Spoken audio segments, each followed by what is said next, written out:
تو جن لوگوں نے اس راستے کے اوپر ایک عمر بتائی ہوتی ہے، کچھ راز ان کے سینوں میں نہا بھی ہوتے ہیں،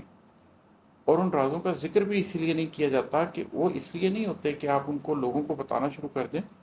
بتانے کی بات صرف اتنی ہوتی ہے کہ میں جب اس راستے پہ چلا تو میرے سینے پہ بھی کچھ راز کھلے،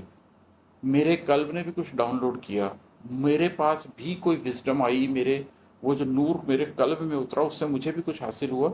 تو اگر تم بھی اس راستے پہ چلو تو تمہیں بھی وہ حاصل ہو سکتا ہے۔ جب ہم سلسلوں کی طرف یا طریقت کی طرف چلے جاتے ہیں تو اس میں نقصان یہ ہوتا ہے کہ اگر کسی بزرگ نے، اگر کسی اللہ کے بندے نے بہت محنت کر کے کوئی مقام حاصل کر بھی لیا ہے، تو بجائے اس کے کہ ہم یہ سوچیں کہ ہم بھی محنت کر کے وہ مقام حاصل کر سکتے ہیں، ہم ان بزرگ کی واہ واہ میں لگ جاتے ہیں، حالانکہ یہ مقصد ہی نہیں تھا۔ اصل مقصد تو یہ ہے کہ اس راستے کو پکڑا جائے جس کے تھرو جس کسی شخص نے اس راستے پہ چل کر اللہ کی قربت حاصل کی ہے۔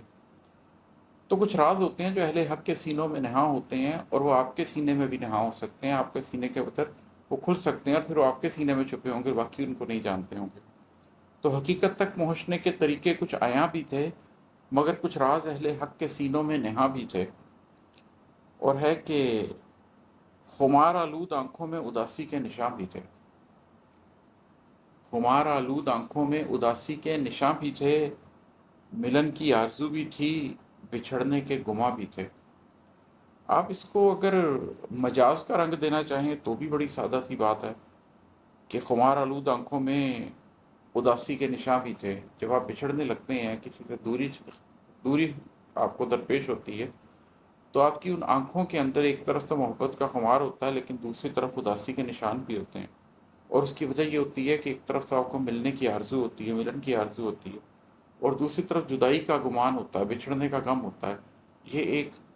محبوب دوسرے محبوب کے بارے میں محسوس کرتا ہے۔ مگر میں نے اس شعر کو جس معنی میں لکھا ہے وہ اوپر والے معنی کے ساتھ ہی اس کے تناظر میں ہی جاتا ہے کہ جب آپ کی آنکھوں کو، خاص طور پر آپ کی اندر کی آنکھ کو نور کی خواہش ہو جائے تو جو خمار اس سے حاصل ہوتا ہے اس کا جواب ہی نہیں ہے، لیکن اس کے ساتھ ایک اداسی، ایک دھڑکا، ایک پریشانی آپ کو لگی رہتی ہے،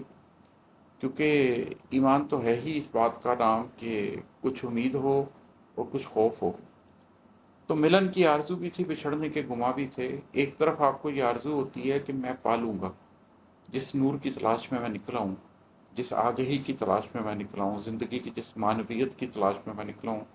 میں اس کو پالوں گا، ملن کی آرزو میری پوری ہو جائے گی۔ لیکن دوسری طرف آپ کو یہ دھڑکا بھی لگا ہوتا ہے کہ شاید اس دشت حقیقت میں اتنا چل نہ پاؤں، شاید میں وہاں تک پہنچ نہ سکوں، شاید میں بچھڑ جاؤں، شاید میں راستہ کھو دوں۔